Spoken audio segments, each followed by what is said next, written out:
Hello, class.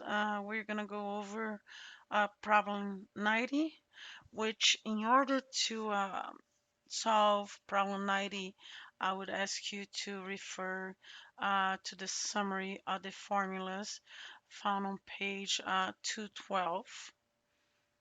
Okay, and I would, first of all, we just, to determine whether an event, these are the two main things. First, determine whether an event is independent. We have to do if P of A and B is equal to their multiplication, or P of A given B is equal to probability of A, and P of B and A is equal probability of B. So we have three different instances whether we can check whether they are independent. We need to follow these rules. If A and B are mutually exclusive, that means they cannot happen at the same time. They are not going to have a point in common, so that means their intersection is going to be zero. Okay? If A and B are mutually exclusive, the P of A or B is going to be equals to P of A plus B, and their intersection is going to be zero. Okay, now the two basic rules of probabilities, what we're going to be using for problem 90. We have the multiplication rule. When you're asked for multiplication rule is when you ask for the probability of A and B, you're going to do that the probability of A given B times the probability of B. The probability of A given B is equals the it's times the probability of B.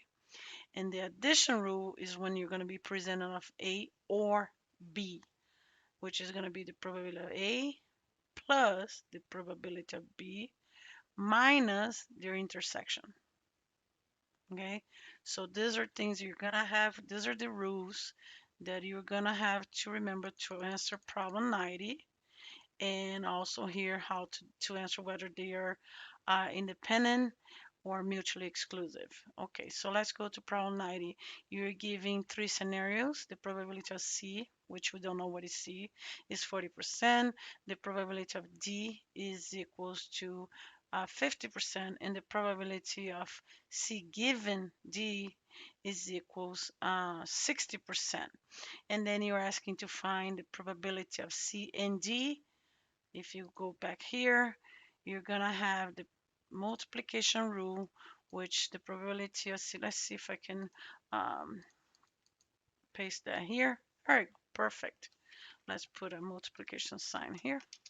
Okay, so in this case, the probability of C and D is gonna be the probability of A and B. Oh, okay, sorry, that's not, I don't want to confuse you more, so let me put in the correct terms right here. O and D, perfect. Okay, so you're gonna do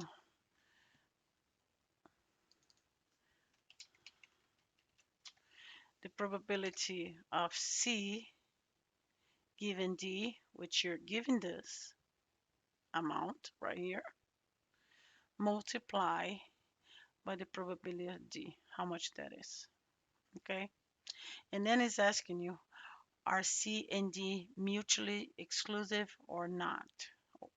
So remember, go back here, to be mutually exclusive, P of A and B gotta be zero, no intersection. So is P, when you calculate, in this case, C and D, when you multiply the values, is it going to be zero? If this value is zero and they have no point in common, then they are mutually exclusive. Okay. Um, if it's not zero, then they are not mutually exclusive. That means they are, that you could both could happen at the same time. Okay, let me repeat that. If their intersection, their point in common here is equals zero, they are mutually exclusive. That means they cannot happen at the same time. If the value is different than 0, then they are not mutually exclusive. It is okay. Both could happen at the same time. That means I tax and driving, which is one thing that I had on a research paper. Um, they are not mutually exclusive because you unfortunately you're able to tax and drive at the same time. Okay, but if I'm in San Antonio, I cannot be in Las Vegas, so that's mutually exclusive. Okay, and then they ask you to test whether they're independent events. How can you do that? Well, you can, which one? Let me try to make it smaller here. Okay, if you have the values for, in this case, C and D right here, you're gonna have to check whether the result of C and D is equal to the multiplication of these two values. If they're equal, then they are independent. Okay, or if you're giving this value right here, does it equals this value? Does this value, probability of C given D is equal 60%, but the probability of C is 40%. Are they equal? That's what you're going to be looking here to tell me whether uh, they are independent or not. Remember, we don't call it dependent, we call independent or not independent. And that's the reason you would be looking at these definitions. Now we're going to be looking for the probability of C or D, which takes us back to the next page, which is the addition rule, the probability of one or the other. We are going to be doing the probability A, in this case C, plus the probability of D minus both the probability of C and D. So let's put this here, and I'm going to be changing the variables for you. C, D, C, and D. Okay, so you're going to have to solve this first in order to have this value right here. You have the probability of C right here. You have the probability of D right here minus the probability of both right here. So this is called the multiplication rule, and this is called the addition rule. Okay.